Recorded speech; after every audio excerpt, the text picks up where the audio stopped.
വേറെ ഒരു പടം ഞാൻ കണ്ടിട്ട് എനിക്ക് മനസ്സ് ഭയങ്കര ഡിസ്റ്റർബായി. കല്യാണമേ കഴിക്കാൻ ഞാൻ തീരുമാനിച്ചു പോയി പടം. ആ പടം കണ്ട് എനിക്ക് എന്റെ കല്യാണ ജീവിതം ആലോചിച്ച് ഞാൻ ഛർദ്ദിക്കുകയാണ് ചെയ്തു. എന്റെ പൊന്നു പ്രേക്ഷകരെ, ഈ കുട്ടി എന്തൊക്കെയോ പറയുന്നു. ഞാനിതിന് ഉത്തരവാദിയല്ല. ഉണ്ണിമുക്കുന്നൻ അവർകളെ എനിക്ക് പഞ്ചാബി ഹൗസിൽ അഭിനയിച്ചുല്ലേ? പഞ്ചാബി ഹൗസാ പാട്ടാറിന്റെ ലാലേട്ടന്റെ പാട്ട് ഞാൻ ജാക്സൺ അല്ലടാ ആ പാട്ട് എല്ലാരെയും എനിക്കറിയാം. Kavitha Baiju, Anaswara, Basil Joseph, Pranav Mohanlal, Kalyani Priyadarshan, Mohanlal sir, Mammootty sir, Asif Ali, Philip sir. എന്റെ ഏജ് കാറ്റഗറിയിൽ നസ്ലിൻ നല്ല കൊടുങ്ങല്ലൂർ ഭാഷയും തമിഴ് കലർന്ന മലയാളവും. എന്റെ ഫേവറേറ്റ് മൂവി ഓം ശാന്തി ഓശാന. ആ പടം കണ്ടാണ് ഞാൻ പ്രേമിക്കാനെ ഒരു ഹോപ്പ്. സ്വന്തം അമ്മ ഇരുത്തി പറഞ്ഞ പ്രേമിക്കാന്. അതോ അതിലിരിക്കുന്നത് നസ്രിയ, വിൻപോളി, അത് ഇത് മലയാളം നീ ഇങ്ങനെ പഠിച്ചിരുന്നെങ്കിൽ ബികോം ഫസ്റ്റ് റാങ്ക് മേടിച്ച. ഒരു 8ാം ക്ലാസ്സൊക്കെ ആയപ്പോഴത്തേക്കും ഞാൻ രാത്രിയിൽ ഒന്ന് ബാത്റൂം പോകാൻ എഴുന്നേൽക്കുമ്പോൾ ഇവിടുന്ന് രാത്രി 2 മണിക്കൊക്കെ പാട്ട് കേൾക്കാം. അപ്പോഴും ഞാൻ ഇവിടെ സൗണ്ട് മാറിക്കൊണ്ട് വരുന്നു. ഷാജരി എന്നായിരുന്നു ഞാൻ വിളിച്ചോണ്ടിരുന്നത്.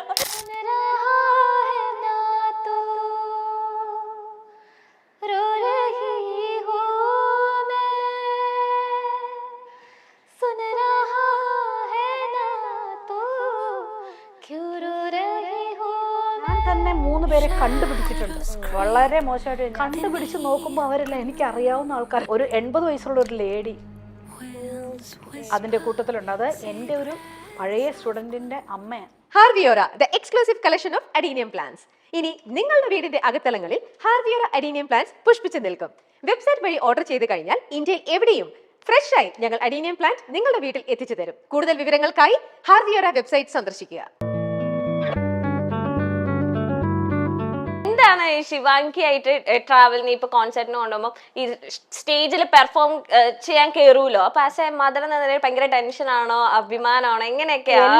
എല്ലാം ഉണ്ട്. കാരണം എന്താന്ന് വെച്ചാൽ ഇവള് സ്റ്റേജിലേക്ക് ഇവർ അനൗൺസ് ചെയ്ത് ഇപ്പൊ നമുക്ക് വരുന്നു അത് സ്റ്റാർ എന്നൊക്കെ പറഞ്ഞ് ശിവാങ്കി എന്ന് അനൗൺസ് ചെയ്യുമ്പോഴത്തേക്കും ഓഡിയൻസ് എല്ലാം ഭയങ്കരമായിട്ട് ഒച്ച വിളിക്കുമല്ലോ. സോ അപ്പൊ അന്നേരം ഭയങ്കര ഫീൽ എന്താ പറയണേ, താങ്ക് ഗോഡ്, ദൈവത്തിനെ വിളിക്കും. ഞാൻ ഒട്ടും എക്സ്പെക്ട് ചെയ്തൊരു കാര്യമല്ല ഞങ്ങൾ രണ്ടുപേരും. അപ്പൊ എല്ലാവരുടെയും ഇഷ്ടം കാണുമ്പോ പിന്നെ ശിവാങ്കി എന്ന് പറഞ്ഞു ഇവിടുന്ന് ഉറക്കെ വിളിക്കും ആൾക്കാരെല്ലാം. ഓരോന്നൊക്കെ പറയും. അതെന്താന്ന് നമുക്ക് സ്റ്റേജിൽ മനസ്സിലാവുമില്ല.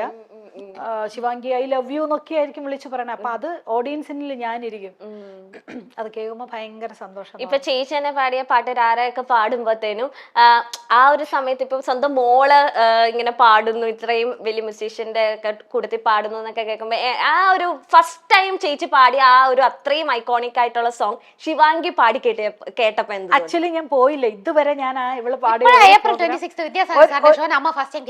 ആണോ ലണ്ടനിൽ പ്രോഗ്രാം ഉണ്ട്. അപ്പൊ അതെ, അപ്പോഴായിരിക്കും എനിക്ക് ടെൻഷൻ ആവും.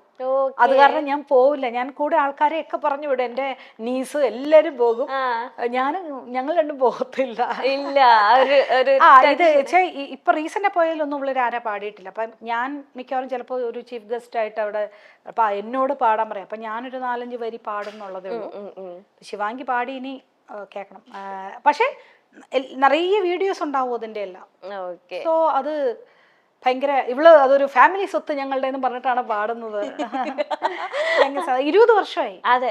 April 14 20 years. ഇന്ന് ശരിയാ, വിഷു ഇന്ന്. 20 വർഷം. എന്തൊക്കെ ഐശ്വര്യം കൊണ്ടല്ലേ എന്റെ വരവ് വല്ലാത്ത വരവ്.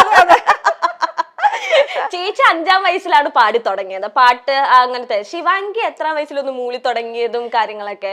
ആക്ച്വലി ഇവർ രണ്ടുപേരും ശിവാങ്കിയും വിനായകും എൻ്റെ അടുത്ത് പഠിച്ചിട്ടേ ഇല്ല. ഞങ്ങളുടെ അടുത്ത് പാട്ടി കൃഷ്ണന്റെ അമ്മ തൊട്ടടുത്ത് താമസിക്കാനും അമ്മയുടെ അടുത്തേക്ക് ഓടും. കാരണം അവിടെ ഗ്രൂപ്പിൽ ഇവരെ ഫസ്റ്റ്. എന്റെ ഗ്രൂപ്പിൽ നന്നായിട്ട് പറഞ്ഞ പിള്ളേരുണ്ട് വേറെ. അപ്പൊ അതുകൊണ്ട് ഇവർക്ക് ഫസ്റ്റ് ആവാൻ പറ്റില്ല. അവിടെ ഇവരാണ് രാജാക്കന്മാരുണ്ട്, അങ്ങോട്ട് പോകും പഠിക്കാനായിട്ട്. പക്ഷെ എന്നാലും ഞാൻ വിചാരിച്ചേ ഇല്ല ഇവള് ശരിക്കും പറഞ്ഞ ഒരു 7ാം ക്ലാസ് 8ാം ക്ലാസ് ആയപ്പോഴാണ്, 7ാം ക്ലാസ് അല്ല ശിവാംഗി, അതിനൊക്കെ പാടുമായിരുന്നു. പക്ഷെ ഞാൻ ഒരിക്കലും അവള് സിംഗർ ആവുന്ന ചോദിച്ചില്ല. ഒരു 8ാം ക്ലാസ് ഒക്കെ ആയപ്പോഴത്തേക്കും ഞാൻ രാത്രിയിൽ ഒന്ന് ബാത്റൂം പോകാൻ എഴുന്നേൽക്കുമ്പോൾ ഇവിടുന്ന് രാത്രി 2 മണിക്കൊക്കെ പാട്ട് കേൾക്കാം. ആരത് നന്നായിട്ട് നല്ല ശബ്ദത്തിൽ അപ്പോഴും ഞാൻ ഇവളുടെ സൗണ്ട് മാറിക്കൊണ്ട് വരുന്നു. പിന്നെയാണ് മനസ്സിലായത് ഇവള് ശ്രേയാ ഘോഷലിന്റെ ഭയങ്കര ഫാനാണ്. അത് കേട്ട് ശ്രേയാ ഘോഷലിന്റെ പാട്ടുകളാണ് ആദ്യം പഠിച്ച് അത് പ്രാക്ടീസ് ചെയ്യണത് രാത്രി. ഞാൻ പറഞ്ഞത് എന്ത് നിശാചരിന്നായിരുന്നു ഞാൻ വിളിച്ചോണ്ടിരുന്നത്. എല്ലാരും ഉറങ്ങിക്കിടക്കുമ്പോ ഇരുന്ന് പാടും, അതൊരു വേറെ സുഖല്ലേ. രാത്രി ഇങ്ങനെ ഒച്ചത്തിൽ പാട്ട് ഭയങ്കര സൈലന്റ്. എന്റെ അനിയനും അങ്ങനത്തെ ചെറിയൊരു ഭ്രാന്തുണ്ട്. എല്ലാരും ഉറങ്ങുമ്പോഴത്തേനും അവൻ രാത്രി ഗിത്താർ ഇട്ട് മുകളിലിരുന്ന് പാട്ട് പാടും. എന്റെ മോൻ എല്ലാരും ഉറങ്ങി കഴിയുമ്പോ ഡാൻസ്. പൊന്നു മോനെ നീ പാട്ട് പോലോ പൊത്തോന്ന് സൗണ്ട് കേൾക്കണം. എല്ലാം ഇപ്പോഴത്തെ പിള്ളേർക്കൊക്കെ രാത്രിയാണ് ഇഷ്ടം.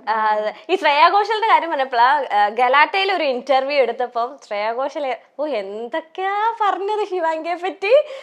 കണ്ണ് നിറഞ്ഞ് അത്രയും വലിയൊരു സിംഗർ ശിവാംഗിനെ അത്രയും നോട്ടീസ് ചെയ്തു എന്നുള്ളത് തന്നെ ഭയങ്കര കാര്യമാണ്. ഇപ്പൊ ശ്രേയാ ഘോഷലിന്റെ ഫാനാണ് ശിവാംഗി, പക്ഷെ അത് കേൾക്കുമ്പോൾ ശ്രേയാ ഘോഷലും ശിവാംഗിയുടെ ഒരു ഫാൻ ആയിട്ടാണ് എനിക്ക് തോന്നിയത്. അത്രയും കേട്ടപ്പോ അതെന്തായാലും എഡിറ്റഡ് അങ്ങനത്തെ ഒന്നും അല്ല, അത് നാച്ചുറലി ആളുടെ വായിന്ന് തന്നെ വരുന്നതാണ്. അതിങ്ങനെ അടുത്തിരുന്ന് ഇങ്ങനെ കേട്ടപ്പോ എന്താണ് തോന്നിയത്? ഞാൻ എന്താ തോന്നിയെന്നാ, തിരിച്ച് ടൈം മെഷീൻ ഉണ്ടല്ലേ, പാസ്റ്റി പോയിട്ട് ആ 8ാം ക്ലാസ്സിൽ പ്രാക്ടീസ് ചെയ്ത ശിവാംഗിയുടെ അടുത്ത് ഞാൻ പോയി പറയും, നീ വന്ന് ഫീൽ ചെയ്യല്ലേ, ഒരു ദിവസം ഇവരെ നിന്റെ അടുത്ത് വന്ന് സംസാരിക്കുന്നു. അങ്ങനെയാന്ന് എനിക്ക് തോന്നി. ടൈം പാസ് അങ്ങനൊക്കെ ചിന്തിച്ച് എനിക്കത് സത്യത്തില് ഭയങ്കര മാജിക്കലായിട്ട് തോന്നുന്നു. കാരണം ശിവാംഗീനൊക്കെ ഇങ്ങനെ റീൽസിലൊക്കെ ഞാൻ പണ്ട് കണ്ടോണ്ടിരുന്നിട്ട് ഇങ്ങനെ അടുത്തിരുന്നൊക്കെ ഇങ്ങനെ അങ്ങനെയൊക്കെ പറ്റുക എന്നൊക്കെ നമ്മൾ അന്ന് വിചാരിക്കുന്നില്ലല്ലോ കോളേജിലൊക്കെ പഠിക്കുമ്പോഴത്തേനും. ശിവാംഗി ഇപ്പം ശിവാംഗിനെ സംബന്ധിച്ചിടത്തോളം തമിഴിലും ഭയങ്കര ഫാൻസാണ്, മലയാളത്തിലും ഭയങ്കര ഫാൻസാണ്. ഇപ്പൊ ഒരാൾക്ക് ഇപ്പൊ തമിഴ്നാട്ടിലാണ് ആ റിയാലിറ്റി ഷോ ഒക്കെ നടന്നെങ്കിലും കേരള മല്ലൂസിന് ഭയങ്കര ഇഷ്ടമാണ് ശിവാംഗീനെ. ഒന്നാമത്തെ കാര്യം ഒരു റൂട്ട്, നമ്മുടെ മലയാളി കുട്ടി എന്നുള്ള ഒരു റൂട്ട് ഉള്ളതുകൊണ്ട്. അതല്ലാതെ ശിവാംഗീനെ അറിയില്ലെങ്കിൽ കൂടി ഇന്റർവ്യൂസ് ഞങ്ങളുടെ എന്താ പറയാ മലയാള ഇൻഡസ്ട്രിയിലെ എന്താ ഇന്റർവ്യൂ രാജകുമാരൻ തന്നെ ധ്യാൻ ശ്രീനിവാസൻ. അതിന് ധ്യാൻ ചേട്ടനാണ് ഫുൾ എന്താ പറയാ ഇത്രയും എൻജോയ് ചെയ്ത് മലയാളി പ്രേക്ഷകർ മുഴുവനായിട്ട് ഒരു ഇന്റർവ്യൂ കാണുന്നത്. ആൻഡ് അതിന്റെ ഒപ്പം മല്ലികമ്മയൊക്കെ ഉണ്ട്. പിന്നീട് ഒരു യങ്സ്റ്റേഴ്സ് ഗാങ്ങിൽ ശിവാംഗിന്റെ എല്ലാ ഇന്റർവ്യൂസും മലയാളത്തിൽ ഹിറ്റാന്നുള്ള കാര്യമാണ് വേറൊരു പ്രത്യേകത. അത് ഞാൻ പ്രതീക്ഷിച്ചേ ഇല്ല. ഇത്രയ്ക്ക് എനിക്ക് ഭാഷ അറിയില്ലാത്തോണ്ട് എല്ലാരും എന്നെ തിട്ടുന്നു ഞാൻ വിചാരിച്ചു. പക്ഷെ എല്ലാരും എന്നെ ഇഷ്ടപ്പെട്ടത്. എല്ലാ മലയാളി പ്രേക്ഷകർക്കും ഹാപ്പി വിഷു, വളരെ നന്ദി. കഴിഞ്ഞിട്ടില്ല ഇല്ല ഞാൻ പറയാം. കാരണം ഇപ്പം ഈ ലേറ്റസ്റ്റ് തിട്ടെന്ന് വിചാരിച്ചു. എന്നാ മലയാളികൾക്ക് അവരുടെ ഭാഷ നന്നാ സംസാരിക്കണം. പാട്ടെല്ലാം പാടിയ അവരുടെ പ്രൊണൗൺസിയേഷൻ, ഞാൻ എത്ര പ്രൊണൗൺസിയേഷൻ തെറ്റായിട്ട് പാടിയിട്ടുണ്ടെന്ന് അറിയാം. അപ്പൊ ഒന്ന് സംസാരിക്കുന്നതേ ഈ കുട്ടി എന്താ ഇങ്ങനെ അങ്ങനെയെന്ന് പറയും ഞാൻ വിചാരിച്ചു. പക്ഷേ ദൈവത്തിന്റെ അനുഗ്രഹത്തെ കൊണ്ട് തൊടുപുഴയിലെ കൃഷ്ണനെ കൊണ്ട് ഞാൻ ആൾക്കാരെല്ലാം എന്നെ സ്വീകരിച്ചു. ഈ സംസാരാണ് ആൾക്കാർ ഇങ്ങനെ വീഴ്ത്തുന്നത്. നിറയെ പേര് ധ്യാൻ ശ്രീനിവാസന്റെ പെങ്ങളും. അതെ അതാ ഞാൻ പറഞ്ഞത്, ധ്യാൻ ചേട്ടന്റെ ഒരു എതിരാളിയായിട്ട് ഞങ്ങൾ കൊണ്ടുവന്നിരിക്കുന്നതാണ് ശിവാംഗി. മര്യാദയോടെ ഇങ്ങനെയാ പറയുന്നത്. ധ്യാൻ ചേട്ടൻ, അവർ, പുള്ളി, അദ്ദേഹം അദ്ദേഹം ഒന്ന് സൂപ്പറാ. ധ്യാൻ ചേട്ടന്റെ ചേട്ടൻ പറഞ്ഞാൽ മതി. ധ്യാൻ ചേട്ടന്റെ ഇന്റർവ്യൂസ് കാണാറുണ്ടോ? കണ്ടിട്ടുണ്ട്. ധ്യാൻ ചേട്ടൻ, ബേസിൽ ജോസഫ് ഭയങ്കര ഇഷ്ടമാണോ? ഞാൻ ഇപ്പൊ എല്ലാരെയും ഫോളോ ചെയ്യുന്നുണ്ട്. പണ്ടെല്ലാം മലയാളം വിഷയം അങ്ങനെ ഞാൻ ഫോളോ ചെയ്യാറില്ല. ഇപ്പൊ ഞാൻ എല്ലാരെയും എനിക്കറിയാം. മമിത ബൈജു, നസ്ലിൻ, അനസ്വര, ബേസിൽ ജോസഫ്, ദർശന രാജേന്ദ്രന്, പ്രണവ് മോഹൻലാല്, കല്യാണി പ്രിയദർശന്, എന്നിട്ട് അത് കഴിഞ്ഞിട്ട് മോഹൻലാൽ സാർ, മമ്മൂട്ടി സാറ്, ജയസൂര്യ, ആസിഫ് അലി, അത് കഴിഞ്ഞിട്ട് ദിലീപ് സാറ്, എന്നിട്ട് ഉണ്ണി മുക്കുന്ദൻ, എന്നിട്ട് അത് കഴിഞ്ഞിട്ട് Manjummel boys, Chidambaram director, Sushin Shyam music director, Vishnu Vijay music director, Deepadev music director, അത് കഴിഞ്ഞിട്ട് എം ജെ ചന്ദ്രൻ സാറ്,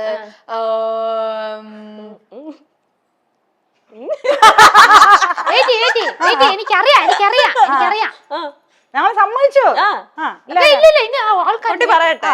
ആ മാത്യു തോമസ് ആ. മാത്യു തോമസ് മാത്യു മാത്യു നമ്മുടെ തോമസ് കുമ്പളിക്ക് നൈറ്റ്സിൽ ഇപ്പൊ ഗോൾഡൻ സ്റ്റാർ. ഗോൾഡൻ ഇത് പ്രേമലൂല് കണ്ണാടിയിട്ട് കൂടെ അഭിനയിച്ചില്ലേ അതെ അതെ, പെട്ടെന്ന് ഗോൾഡൻ സ്പാരോ കിടക്കുന്നുണ്ട്. പ്രേമലൂല് അഭിനയിച്ചവരുടെ പേരെന്താ? മമിത ബൈജു, നസ്ലിൻ, സംഗീത് പ്രതാപ്. ഓ എന്നിട്ട് എന്റെ ഫ്രണ്ട് ശ്യാം ശ്യാം ചേട്ടൻ. ശ്യാം ചേട്ടൻ. friend ആ, നമ്മുടെ family friend. എന്നിട്ട് അത് കഴിഞ്ഞിട്ട് ഡയറക്ടർ വന്ന് ഗിരീഷ് ഏടി. ഓ ഗിരീഷേടിയുടെ ഫസ്റ്റ് പടം എന്താ? എന്തായാലും കുട്ടി ഫസ്റ്റ് പടം അത് ആ 3 പേര് നടിക്കൂലേ, 3 പേര്. അയ്യോ അനശ്വര രാജൻ, മമിത ബൈജു, എന്നിട്ട് വേറെ ഒരാള് 3 പേര് അഭിനയിക്കൂലേ, അതൊന്ന് സൂപ്പർ ശർമ്മിയ. സൂപ്പർ ശരണ്യ. അതിൽ കൂടെ കൾച്ചറൽസിലെ ഡാൻസ് എല്ലാം കളിക്കൂലേ? അതല്ലേ? അല്ല അല്ല എഡിറ്റ് വേറെ. അയ്യോ എന്തായിരുന്നു പറ. ആ തണ്ണീർമത്തൻ ദിനങ്ങളുണ്ടോ? ശരി. തണ്ണീർമത്തൻ ദിനങ്ങൾ. അയ്യോ മെയിൻ മാറ്റർ നിവിൻ പോളി. നിവിൻ പോളി അത് വന്ന് തട്ടത്തിൻ മറയത്തെ. അത് കഴിഞ്ഞിട്ട് തട്ടത്തിൻ മറയത്തെ ബാംഗ്ലൂർ ഡേയ്സ്. ഓ ദുൽഖർ സൽമാൻ. ദുൽഖർ സൽമാന്റെ കൂടെ ബൈക്കിൽ കയറി പോയി. അല്ല ബൈക്കിൽ കയറി പോയി കുക്കുത് കോമാളിലെ എപ്പിസോഡ്. ശരി, ഞാൻ കണ്ടിട്ടുണ്ട്. ദുൽഖർ സൽമാൻ ആ നിവിൻ പോളി തട്ടത്തിൻ മറയത്ത്. അത് കഴിഞ്ഞിട്ട് ഇത് ബാംഗ്ലൂർ ഡേയ്സ്. അത് കഴിഞ്ഞിട്ട് അത് കഴിഞ്ഞിട്ട് ഒരു ചെന്നൈ വരും. വന്നിട്ട് വിനീത് ശ്രീനിവാസൻ സാറിന്റെ ഡയറക്ഷനിൽ ഒരു പടം, ഒരു വടക്കൻ സെൽഫി. അത് എന്നിട്ട് അത് കഴിഞ്ഞിട്ട് ഇത് പിസ്ത. നേരം എന്നിട്ട് പഴയ പടം തന്നെ നിക്ക്. പഴയ പടം ഒരു മിനിറ്റ്. ശിവാംഗി പടം ഞാൻ കണ്ടിട്ടില്ല. ശിവാംഗി ഇത് ജയറാം സാർ വന്ന് ആ ഒരു വീട്ടിന്റെ ഡ്രൈവർ ആയിരിക്കും. ഒരു കുട്ടീനെ, ബേബി ഷാമിലിനെ അഭിനയിച്ച് കുട്ടീനെ ഒന്ന് കുട്ടി തുടങ്ങി പോവും. ഗേറ്റ് പൂട്ടണേ എന്താ വാതില് തുറക്കുവോ ചോദിക്കുന്ന സിനിമയല്ലേ? രേഖ മാം കൂടെ അഭിനയിച്ചിരിക്കും. ഒരു മാളൂട്ടി കഴിഞ്ഞിട്ട് വന്നത്. ഞാൻ ഒരു റീൽ വന്നു. അങ്കിൾ ഈ ഗേറ്റ് ഒന്ന് നമുക്ക് പാർക്കാം മുന്തിരി തോപ്പുകൾ, അതല്ലേ? അല്ലേ ഏറ്റവും ഇഷ്ടപ്പെട്ട ആള് ഡ്രൈവർ അങ്കിൾ. മനസ്സിലായി. ആ പടം. ഓ കുട്ടി എല്ലാം കണ്ടിരിക്കുന്നു. ശിവാംഗി എന്നിട്ട് ചാന്ത് തൊട്ടില്ലേ അത് ആ പാട്. എന്നിട്ട് ഇത് പൃഥ്വിരാജ് സാറ് ഒരു ബോട്ടിൽ കൂടെ പോയി പ്രേമിക്കൂലേ, ബോട്ടിൽ പോയി പാർവതി. കാഞ്ചനമാല. അല്ല അല്ല അല്ല അല്ല അനാർക്കിലി. അല്ല അല്ല അല്ല ഒരു മുസ്ലിം. എന്നും നിന്റെ മൊയ്തീൻ. എന്നും നിന്റെ. അല്ല ശിവാംഗി അങ്ങനെ ഇത് കണ്ടു കുറുപ്പ്.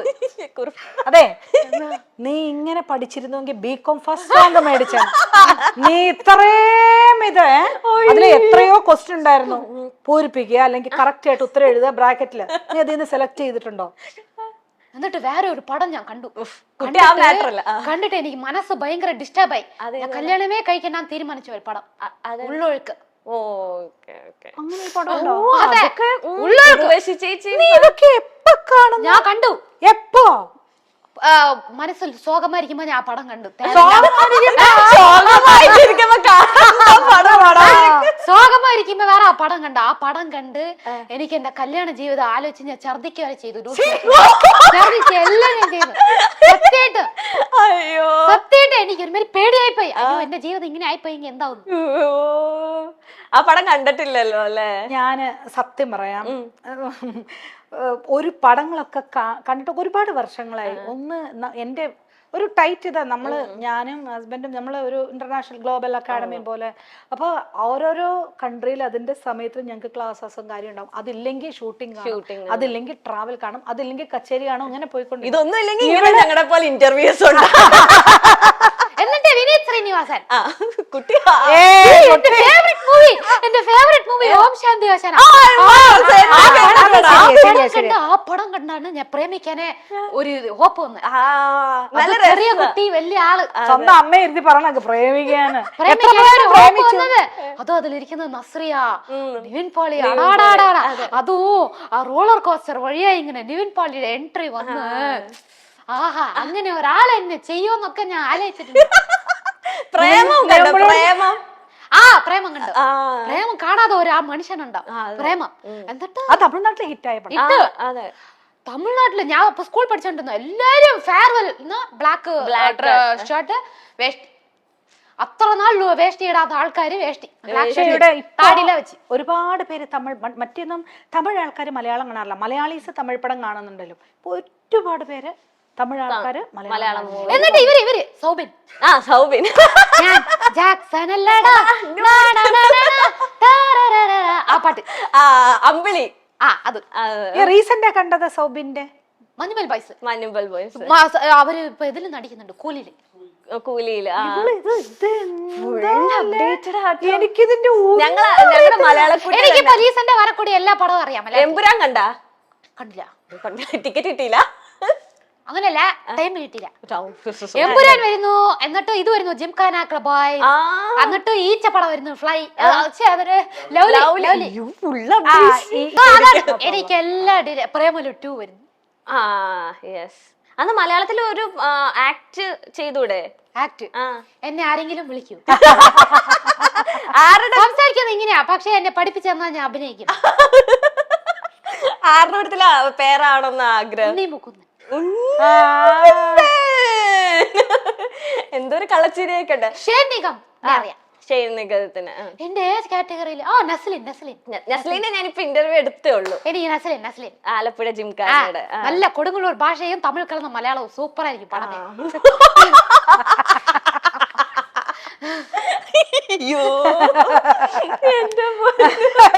അല്ല, ഓഫേഴ്സ് വന്നിട്ടുണ്ടോ ശിവാംഗിക്ക്? ഇപ്പൊ തമിഴിലും ഉണ്ട്, അല്ലാതെ മലയാളത്തിലോ? ഇല്ല, മലയാളത്തിൽ വന്നിട്ടില്ല. മലയാളത്തിൽ എത്ര പേര് വെയിറ്റിംഗാ അഭിനയിക്കാൻ. ഇതില് ഞാൻ കുതിർക്ക മലയാളത്തിൽ അല്ലെങ്കിൽ എന്നെ വിളിക്കുക. തമിഴില് പക്ഷെ ഇപ്പൊ റീസെന്റ് ആയിട്ട് നല്ലൊരു ഇത് വന്നു. പക്ഷെ ആ നേരം എബ്രോഡ് ട്രാവൽ. അതാണ്, നിങ്ങൾ ആരെങ്കിലും ഇന്റർവ്യൂ കാണുമെങ്കിൽ ഉണ്ണിമുകുന്ദന്റെ സംസാരിക്കുന്നത് വെച്ച് എന്നെ ജഡ്ജ് ചെയ്യരുത്. അല്ല, ഉണ്ണിമുകുന്ദൻ ഇങ്ങനെ എന്താ കെട്ടിയിട്ടില്ലല്ലോ, അൺമാരീഡ് ആണല്ലോ. അപ്പൊ ഇങ്ങനെ നാടൻ പെൺകുട്ടീനെയൊക്കെ നോക്കി. ഇപ്പൊ കൂടെ ഒരു പ്രഗ്നന്റ് കഥ നിഖില വിമൽ അവരുടെ കൂടെ പടം വന്നില്ലേ? Get set baby. Get set baby. എന്നിട്ട് ഇപ്പൊ ഒരു പാട്ട് വന്നില്ലേ, ബേബി ബേബി ബേബി. അത് ഭയങ്കര ഇത് Malayalam bromance. Oh my god. നിനക്ക് എങ്ങനെ ഇപ്പൊ മലയാളം ഇത്ര ഒരു സ്നേഹം മലയാള തെലുഗു എല്ലാം അറിയാം. എന്നാ തെലുങ്കിലെ പുതിയ ഫിലിം പറയും. സംക്രാന്തി വസ്തുനാം. ഇപ്പൊ തെലുഗുല് സംസാരിക്കാൻ അറിയോ? അറിയില്ല. തെലുങ്കിൽ ഏതോന്ന് പറയണം. എനിക്കൊരു തെലുഗു ഫ്രണ്ട് ഉണ്ട്, അവനെ വിളിച്ചു. ഫേവറേറ്റ് ആക്ടർ തെലുങ്കുവിൽ ആരാ? അല്ലു അർജുൻ. പുഷ്പ 2 റിലീസ്. അല്ല, ഞാൻ എന്റെ ടോപ്പിക്കിൽ നിന്ന് തെലുങ്കിലേക്ക് പോയി. ഞാൻ ചോദിച്ചത് ഈ ഉണ്ണിമുകുന്ദൻ ഇതുവരെ കിട്ടിയിട്ടില്ലല്ലോ. ഉണ്ണിമുകുന്ദനോട് ആക്ട് ചെയ്യണം എന്നൊക്കെ. ഉണ്ണിമുകുന്ദന്റെ നാടൻ പെൺകുട്ടി, അധികം ഇങ്ങനെ ഒരുങ്ങാത്ത, നീണ്ട മൂക്ക്, അങ്ങനെയൊക്കെ വേണം എന്നൊക്കെ പറഞ്ഞേക്കണേ. ഞാൻ നാടൻ പെൺകുട്ടിയല്ലോ. അല്ല, നിന്നെ കേട്ടോ പെൺകുട്ടിയാ.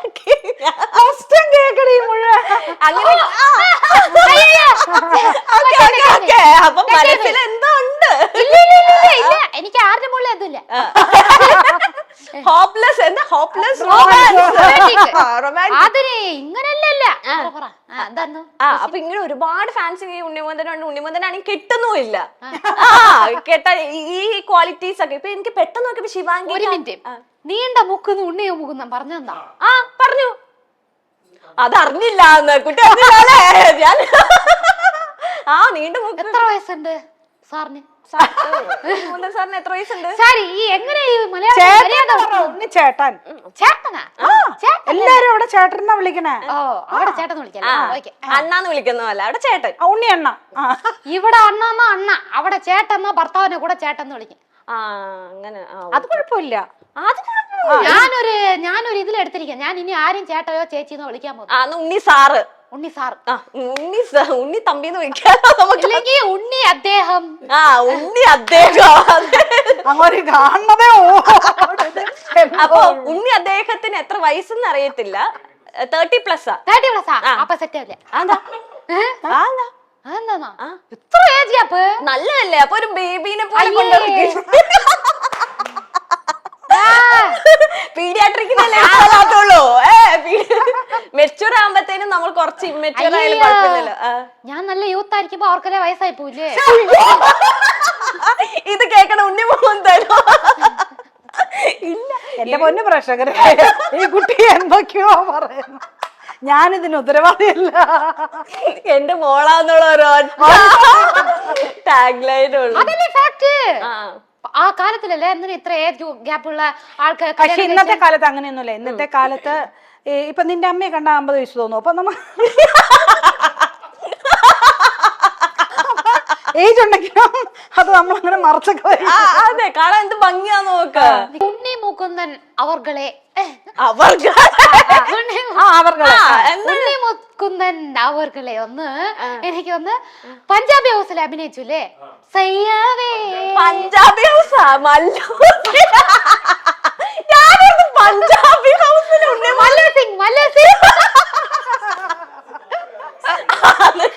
പാട്ടാറുടെ ലാലേട്ടന്റെ പാട്ട് ഇപ്പൊ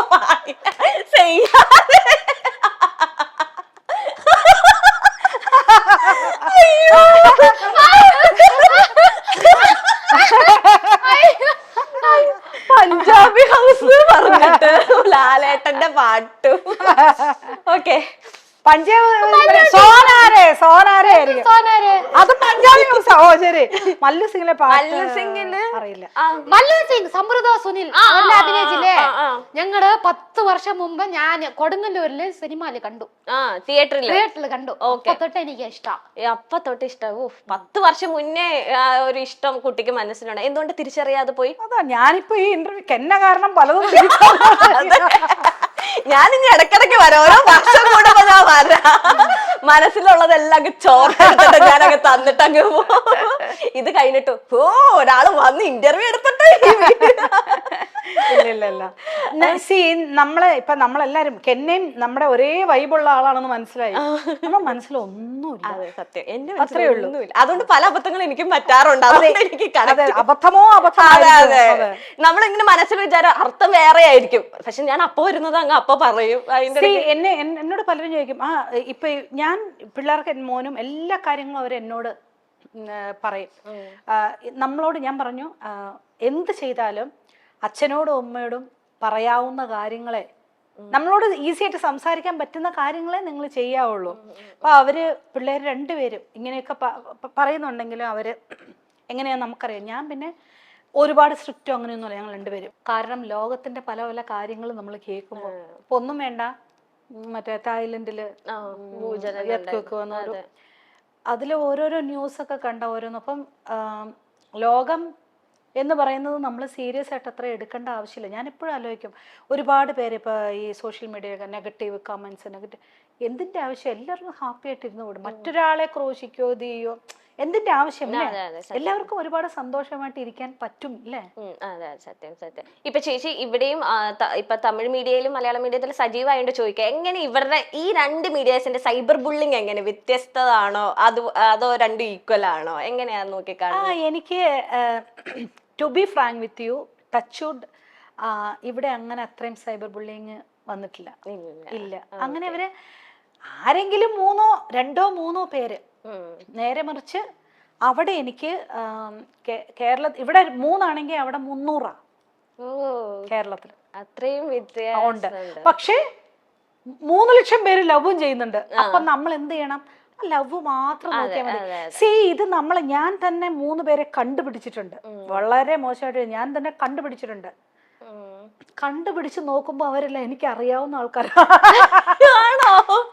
മിക്കവർക്കും ഈ കമന്റ് ഇടുന്ന ഫേക്ക് അക്കൗണ്ട് ഫേക്ക് അക്കൗണ്ട് എവിടെയോ അവരൊരു ലൂപ്പ് ഹോള് വെച്ചിട്ട് പോകും.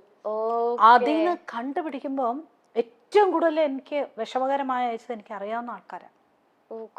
ശരിക്കും പരിചയം ഒരു ലേഡി, ഒരു 80 വയസ്സുള്ള ഒരു ലേഡി അതിന്റെ കൂട്ടത്തിലുണ്ട്. അത് എൻ്റെ ഒരു പഴയ സ്റ്റുഡന്റിന്റെ അമ്മയാണ്. നമ്മൾ ഒരിക്കലും എക്സ്പെക്ട് ചെയ്യുന്നില്ല, കണ്ടുപിടിച്ചു. നമ്മൾ ചിലപ്പോ ആണുങ്ങളാന്ന് വിചാരിച്ചു പോടാ ഇടന്നൊക്കെ ഇരിക്കും ഇല്ലേ? അവര് മൊത്തം എല്ലാം ഉപേക്ഷിച്ചിട്ട് ഓടിയവര്. ഇത് ഭയങ്കര നല്ല കുടുംബത്തിലെ നല്ല ഇത്. ഒന്നുമില്ല, ഞാൻ പാട്ട് നിർത്തി ജസ്റ്റ് അതിന്റെ ഒരു ഇതില് അയച്ചുകൊണ്ടിരുന്ന എല്ലാം. എന്ത് പാട്ട് പാടിയാലും എന്റെ താഴെ അങ്ങനെ ചില ആൾക്കാരുണ്ട് എനിക്ക്. അതെ. പഠിപ്പിക്കാൻ ചിലപ്പം ഒരുപാട് ചോദിക്കും. അപ്പൊ എനിക്ക് സമയം കാണില്ല, എനിക്ക് സ്ലോട്ട്സും ഇല്ല. ഞാൻ 1 to 1 ഓരോ ആൾക്കാരെ എടുക്കുന്നത് ഓൺലൈനിലൊക്കെ. ചിലർക്കത് ദേഷ്യം വരും ഞാൻ പറ്റില്ല എന്ന് പറയണത്. അവരുടനെ പാട്ടിന്റെ അടിയിലൊക്കെ ഒന്ന് മോശമായിട്ട് കമന്റ് ചെയ്യും. അതും കണ്ടുപിടിച്ചു. നമ്മുടെ സാഹചര്യം കൊണ്ടായിരിക്കും നമ്മൾ അങ്ങനെ പറയുന്നത്. അതിന്റെ ആവശ്യമില്ല. അതെനിക്ക് തിരക്ക് ആയി. അത് ഞാൻ എല്ലാവരും ചോദിക്കും, അയ്യോ മാഡം അത്രയും നമ്മളോട് വിശദമായിട്ട് സംസാരിക്കുന്നുണ്ടല്ലോ, ഇൻസ്റ്റയിലും ഫേസ്ബുക്കിലും എല്ലാം മെസ്സേജ് ചെയ്താലും ഞാൻ അതിനൊരു റിപ്ലൈയും. ഒരു ദിവസം എത്ര മെസ്സേജാണ് വരുന്നതെന്നറിയോ? ഒരു ദിവസവും ഒരു 200 മെസ്സേജ് ഫേസ്ബുക്കിലും വരും, ഇൻസ്റ്റയിലും ഞാൻ പലതും വായിക്കാറുണ്ട്. ക്ലാസ് എടുക്കാനോ അങ്ങനെയൊക്കെ ചോദിച്ച് ചിലർ ഡൗട്ട് ചോദിക്കാറുണ്ട്.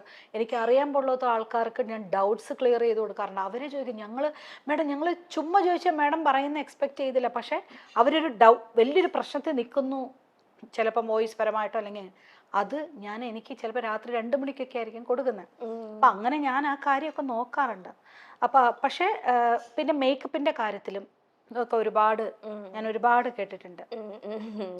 ആക്ച്വലി ടി വിയിൽ നമ്മൾ ഇരിക്കുമ്പോഴത്തേക്ക് ഞാൻ പൊതുവെ ഒരു സൺസ്ക്രീനും ചിലപ്പോൾ ഒരു പൗഡറും ഇടുക, മാക്സിമം ഫൗണ്ടേഷൻ അങ്ങനെ തേക്കാറില്ല. പക്ഷെ മെയിൻ ആയിട്ട് ലിപ്സ്റ്റിക്കിന്റെ കളർ ഡാർക്ക് ആയതുകൊണ്ട് അതുകൊണ്ട് അയ്യോ പൊട്ടിയിട്ട അമ്മച്ചി എന്നൊക്കെ പറഞ്ഞ് ഒരുപാട് ഈ മെയിൻ ആയിട്ട് ഇവരെല്ലാരും തള്ള എന്നൊക്കെ പറഞ്ഞ് അങ്ങനെയൊക്കെ ഒരുപാട് അതിന്റെ ഒന്നും ആവശ്യമില്ല. തള്ളാന്ന് പറഞ്ഞാൽ എത്ര അത് ചീത്തയായിട്ട് പറയേണ്ട ആവശ്യമില്ല. നിങ്ങളുടെ വീട്ടിലും ഇല്ലേ തള്ളമാര് കാരണമല്ലേ നിങ്ങളൊക്കെ ഉണ്ടായത് ഭൂമിയിൽ. അപ്പൊ അതിനെ ഒരു ഇതായിട്ട് അതൊക്കെ നമുക്ക് ഒരു പക്ഷെ അതൊന്നും പിന്നെ മൈൻഡ് ചെയ്യാൻ, കാരണം അത്രയും ഒരുപാട് നല്ല ആൾക്കാർ അവരുടെ മുമ്പിൽ ഇത് എന്തുണ്ട് നമുക്കറിയാവുന്ന. ചിലപ്പം കൊച്ചു പയ്യന്മാരൊക്കെ ആയിരിക്കും ഇരുന്ന് വേലയില്ലാതെ ഈ ജോലിയില്ലാതെ നമ്മൾ അന്വേഷിച്ച് ചെല്ലുമ്പോഴായിരിക്കും നമ്മൾ തന്നെ ഞെട്ടുന്നത്. ചിലപ്പോ ഭയങ്കര വയസ്സായ ആൾക്കാര്, അമ്മാവന്മാര് ഇങ്ങനെയൊക്കെ ഉണ്ട്. അപ്പൊ അതുകൊണ്ട് നമ്മൾ സാരമില്ല, അവർക്ക് വീട്ടിൽ പൊഴുതു പോകാൻ എന്തൊക്കെയോ ചീത്ത വിളിക്കണം,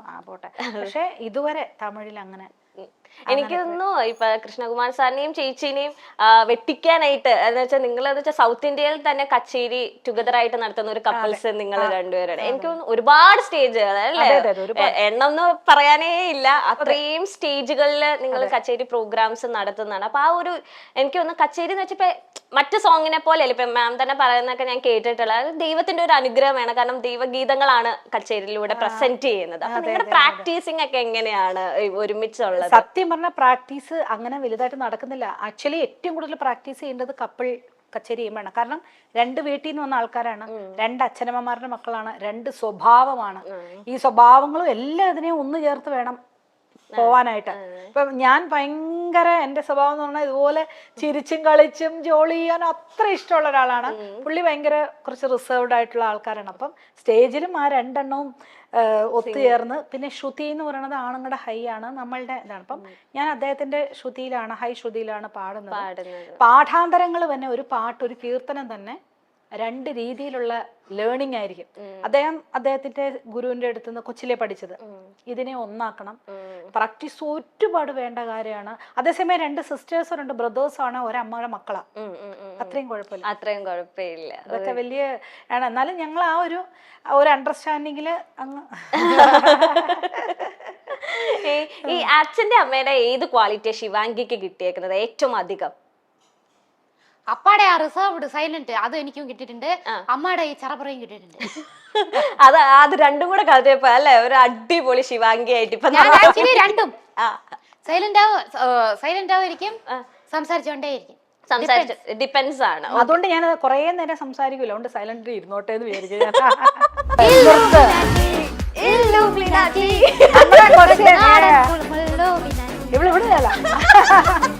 അയ്യോ വന്നതും കണക്ക് ഇരുന്നതും എല്ലാവർക്കും എങ്ങനെ ഒരേ സ്വഭാവം. നമുക്ക് ഇത് കഴിഞ്ഞിട്ടാകും. സൂര്യനും ചന്ദ്രനും ഒത്തായവനെ നാണം കാത്തുവത്തതാണ് ഒന്നായവനെ